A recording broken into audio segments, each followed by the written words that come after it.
On a une nouvelle loi, merde, voilà, là, qui est les rights of the burger. Et nous, ce qu'on veut donner au burger, c'est de la plutocratie, du pouvoir. Peut-être celui-là parce que la production efficiency est probablement meilleure que la trade efficiency pour nous, donc on va lui donner celui-là. Voilà. On a la loi de la military law, donc on va prendre le progrès vers la plutocratie pour nous aider à plus facilement retirer des trucs de la noble. On va retirer nos deux premiers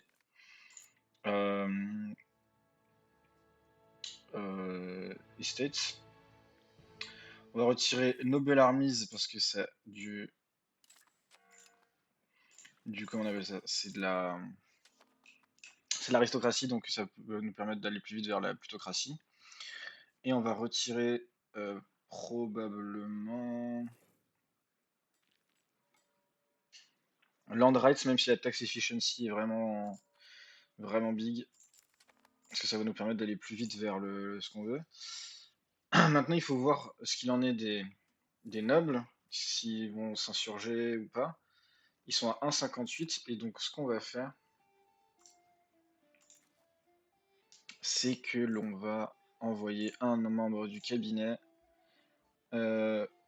lui probablement, crackdown contre les nobles pour pas qu'ils se soulèvent trop vite. Et s'ils se soulèvent, on peut en faire en sorte de les scam et d'en enlever plusieurs de plus facilement, gratos. Voilà. On va prendre une nouvelle loi qui va nous rapprocher de la centralisation et on va enlever un estate à la noblesse qui va être celui-là parce que celui-là il ne donne que 25% de non-satisfaction, je sais pas comment dire. Et vu qu'ils vont à nouveau ne pas être satisfaits, on va envoyer celui qui a Comminges pour crackdown sur les nobles dès qu'ils apparaissent ici. Là, c'est vraiment du micromanagement, essayer de saisir l'opportunité dès qu'on peut. Et bah, ils vont même pas se rebeller, je crois. Ce serait quand même fou. J'ai du mal à y croire. Mais ils se rebellent pas. On va prendre la Dynastic Administration dans les Cabinet Laws parce que ça enlève du pouvoir à tout le monde et ça donne de la centralisation, donc c'est parfait, c'est ce qu'on veut. Et voilà. On va enlever encore un truc et on va enlever, je pense, l'un des deux efficiency du bureau dans les privilèges. Et il n'en manque plus que 3 pardon, et on a l'achievement. Je crois que je peux en retirer déjà un autre. Parce que je crois qu'en fait les nobles sont tellement faibles que même si j'en retire plusieurs d'affilée, ils vont pas au-dessus du threshold de rébellion, donc on va enlever tout ce qu'on peut enlever. Voilà. Et là, il faut juste que ça cool down jusqu'à être en dessous des 50% et je vais pouvoir enlever le dernier privilège qui est celui-là. On va enlever le dernier privilège et normalement on a l'achievement. Beaucoup plus facile que ce que je pensais en fait, une fois que je me suis concentré que sur ça. Et maintenant, on va aller chercher l'autre achievement qu'on était venu chercher avec la France, qui est d'avoir un territoire sur tous les sous-continents du jeu. Update sur la colonisation. On a des territoires en Amérique du Sud et en Amérique du Nord, avec les îles. On a des territoires en Afrique du Sud, en Afrique de l'Ouest, en Afrique centrale, en Afrique de l'Ouest et en Afrique du Nord. Donc ici l'Afrique du Nord, là l'Afrique de l'Ouest, là l'Afrique centrale, là l'Afrique, ou bientôt on va en avoir parce qu'on a des colonies. Pour l'Afrique de l'Est c'est plutôt là, et l'Afrique du Sud, bon voilà. Et là on est en train d'essayer d'aller chercher les Maldives, parce que les Maldives ça va être l'Inde. Et le reste il va falloir qu'on réfléchisse. On va déclarer la guerre à Chypre parce que malheureusement pour nous, les Chevaliers de Rhodes ont perdu leur territoire dans le Middle East, et donc on va prendre Chypre qui fait partie du Middle East, du sous-continent Middle East. Normalement ça devrait être une guerre très simple. J'ai réussi à régler le problème de ma flotte. En fait, elle était en permanence mothball alors je payais 100% des trucs de ma flotte pour aucune raison, donc on est content. Bon, pendant qu'on est en guerre, on est arrivé à l'âge de la Réformation. Je pense qu'on va pas se faire chier, on va juste prendre ça, hein. Ouais, je crois qu'on va juste prendre ça. L'offre de paix, elle va être simple, on va juste prendre Chypre et de l'argent, et on va créer un autre vassal, parce que j'ai pas envie de m'emmerder à gérer un truc ici, quoi. Enfin, je me pose même l'action, sinon on va pas faire encore mieux. On va envoyer un mec intégrer cette merde, voilà. C'est bon, quoi. Trop relou d'attendre. On déclare un OCB contre les Maldives, que je ne peux pas parce qu'ils sont outside de ma range. Ah, j'espère juste ne pas perdre trop de vaisseaux. J'aurais dû regarder avant de faire ça. Donc ils sont en dehors de ma range, et donc pour qu'ils soient dans ma range, on va coloniser les Timors. On déclare la guerre aux Maldives, cette fois on a la portée diplomatique. Et on descend sur sa capitale Anche Lagos, et on envoie la moitié des hommes sur le truc pour l'occuper et pour mettre les navires à l'abri. Et qu'ils ne prennent pas trop longtemps à... Trop d'attrition en fait. Ça va être ça l'objectif. Pour l'instant, on va pas utiliser ça. Parce que très très vite, on va refaire une guerre pour des territoires ici. Et donc, on renvoie ça là en légende. Et toi, tu vas aller ça là-bas juste après.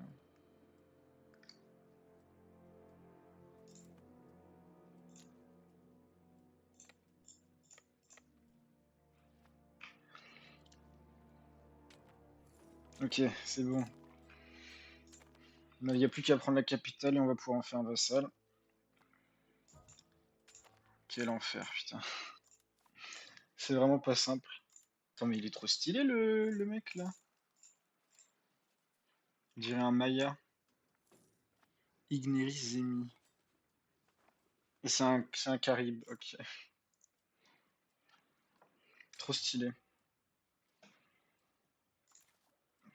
Pourquoi ils ont la dalle? Parce qu'il y a lui. Putain. Ok, on a pris la capitale, j'ai l'impression. On va faire des Maldiviens vassal. Et pif. Paf. Pouf. Maintenant que c'est un vassal, on va pouvoir faire notre casus belli contre lui. On va attendre un petit peu d'avoir farce de fini et d'avoir peut-être une autre carte pour finir ça. On commence la colonisation de l'Australie. On va juste faire une... enfin, depuis le début, je garde tout pour moi, hein, toutes les colonies, parce que j'ai l'impression que c'est buggé, que les colonies ne comptent pas dans le... Que les colonies ne comptent pas quand c'est elles qui ont le territoire pour l'achievement. J'ai l'impression. Voilà. On déclare la guerre contre les machins là, parce qu'ils sont très faibles.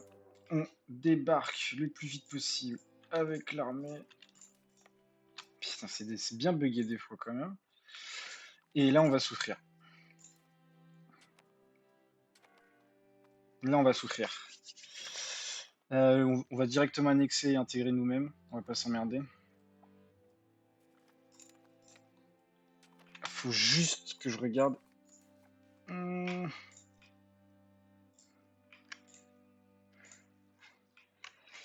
pense que je vais essayer de prendre plusieurs. What? Oh non, j'ai débarqué au pire endroit. Oh fuck.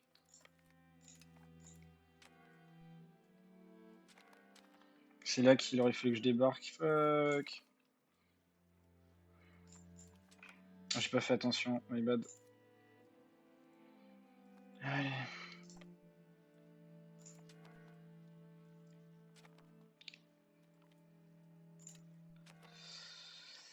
Aïe aïe aïe.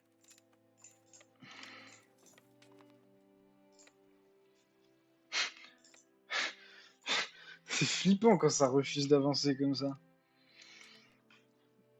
C'est pourquoi déjà c'est Firouzabad. Donc on va essayer de prendre Firouzabad pour nous. Voilà.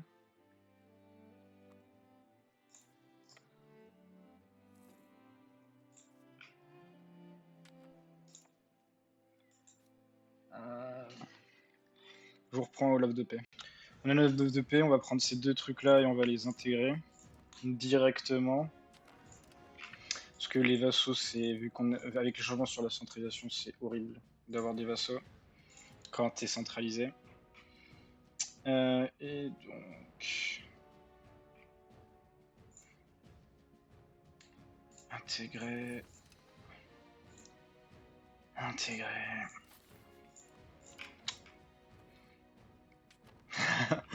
Je vais pas mettre tant de temps autant de temps que je devrais, c'est assez rigolo. Est-ce que vos troupes vont régénérer ou pas? Ok, mes troupes régénèrent. Super. On garde tout en tant que en France. Une petite update, j'ai pris Merv pour les territoires pardon, en Asie centrale, dans une guerre assez gratos. Maintenant, il me reste plus que l'Asie du Nord, qui doit être genre la Sibérie, truc comme ça, et l'Asie là, enfin au niveau du territoire chinois, et on va prendre Taïwan pour ça. On commence la colonisation de Taïwan, qui va servir à avoir le truc de la Chine. Je sais plus c'est quoi le nom du sous-continent, faut que je vois. C'est East Asia, voilà.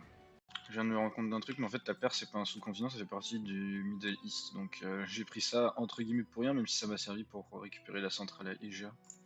Assez rigolo. Notre première colonie à Taïwan est prête, et maintenant, il ne faut plus qu'une colonie dans le Grand Nord.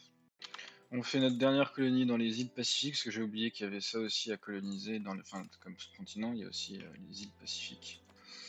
Et normalement, une fois que j'aurai un seul territoire de coloniser là-dessus, ça devrait être bon, je devrais avoir gagné. Je vais pas vous mentir, je m'occupe pas vraiment de mon pays, hein. Je construis juste des routes dès que j'ai la thune, et voilà quoi. On a enfin trouvé North Asia, on va aussi commencer la colonisation de North Asia. Et normalement, quand les colonies de ces deux trucs, de North Asia et de Pacific Islands seront finies, on aura l'achievement. De Berai, on a déjà une autre première colonie, donc il nous manque plus que la colonie à Occam, qui progresse assez rapidement. Merde, l'achievement a pas plus tôt que prévu, fuck. Bon bah je l'ai eu. Et du coup j'ai plus d'achievement possible avec cette run. Parce que trouver of Timur, j'ai pas eu Timur dans mes, dans mes dirigeants, donc voilà. Je sais plus ce qu'il me reste comme achievement à avoir, mais bon. Voilà. Bon, je vais m'arrêter là avec cette partie. Honnêtement, le gameplay colonial est vraiment... je pense que dans les parties futures, si je joue colonial, on va automatiser les colonies d'exploration parce que c'est vraiment boring as fuck. C'est vraiment pas très intéressant. Pas grand chose à faire, c'est vraiment nul à chier. Bon bah du coup c'est la fin de la vidéo, je vous dis ciao.